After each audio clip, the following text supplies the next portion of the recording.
लखनऊ में सपा प्रमुख अखिलेश यादव ने बीजेपी पर हमला बोलते हुए दिया बड़ा बयान। सबसे ज्यादा फर्जी वोट बीजेपी ने बनवाए, जब उन्हें वोट की कमी पड़ गई जीतने के लिए तो उन्होंने पुलिस आगे कर दी। हम इलेक्शन कमीशन से शिकायत करते रहे लेकिन उन्होंने कोई कार्रवाई नहीं की। बाय इलेक्शन में मुख्यमंत्री खुद बूथ लुटवा रहे थे। मीरापुर और कुंदरकी में जो कमिश्नर, डीएम और एसएसपी है, क्या वो वोट बढ़वाने के लिए अपनी फौज लेकर टहल रहे थे? वो एसएसपी घूम रहे थे कि वोट डालने के लिए बाहर मत निकलना घर से। क्या हमने आपने वो रिवॉल्वर नहीं देखी जो महिलाओं पर तान दी गई थी? सत्र शुरू हुआ। देखिए, ये वोट का जो मसला है बड़ा है। जब इतनी चीजें उपलब्ध हैं, इतना रिसोर्सेज है, तो चुनाव आयोग को, सरकार को ऐसे पुख्ता इंतजाम करने चाहिए जिससे कहीं किसी का फर्जी वोट न बन जाए। और क्योंकि बीजेपी एक्सपर्ट थी वोट बनाने में, वोट कटवाने में, और सबसे ज्यादा फर्जी वोट भी बीजेपी ने बनवाए। जब उन्हें वोट की कमी पड़ गई जीतने के लिए तो उन्होंने पुलिस आगे कर दी।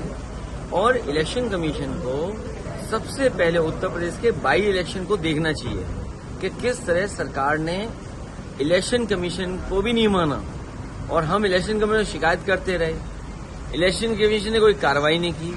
आज भी अगर इलेक्शन कमीशन उस समय के जिस डिस्ट्रिक्ट में बाई इलेक्शन हुए थे उसके जिला अधिकारियों को सस्पेंड कर दें, भारत सरकार टर्मिनेट कर दे, इलेक्शन कमीशन उन जिलों के जिला अधिकारियों को अगर सस्पेंड कर दें, भारत सरकार उन जिलाधिकारियों को टर्मिनेट कर दें, तो यकीन मानना कोई वोटर लिस्ट में गड़बड़ी नहीं होगी, किसी का फर्जी वोट नहीं बनेगा, किसी का वोट डिलीट नहीं होगा, किसी का वोट बूथ से नहीं हटाया जाएगा।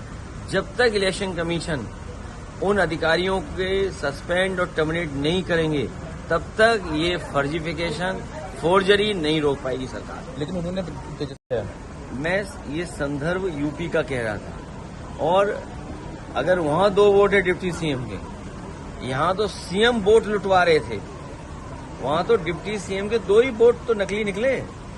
यहाँ तो सीएम बूथ लुटवा रहे थे। कोई कल्पना कर सकता है कि बूथ लूटा जाएगा आपका, और वो भी सीएम कहेंगे तब बूथ लूटा जाएगा?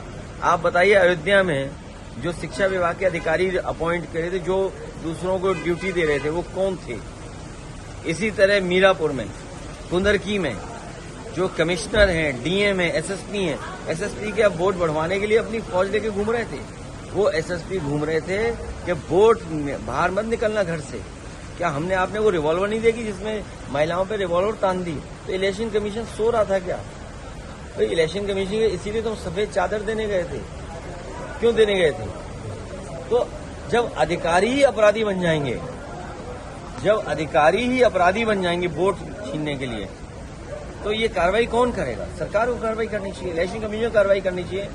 अधिकारियों को अपराधी न बनने दें। इलेक्शन कमीशन से हमारा निवेदन है और सरकार से भी निवेदन है।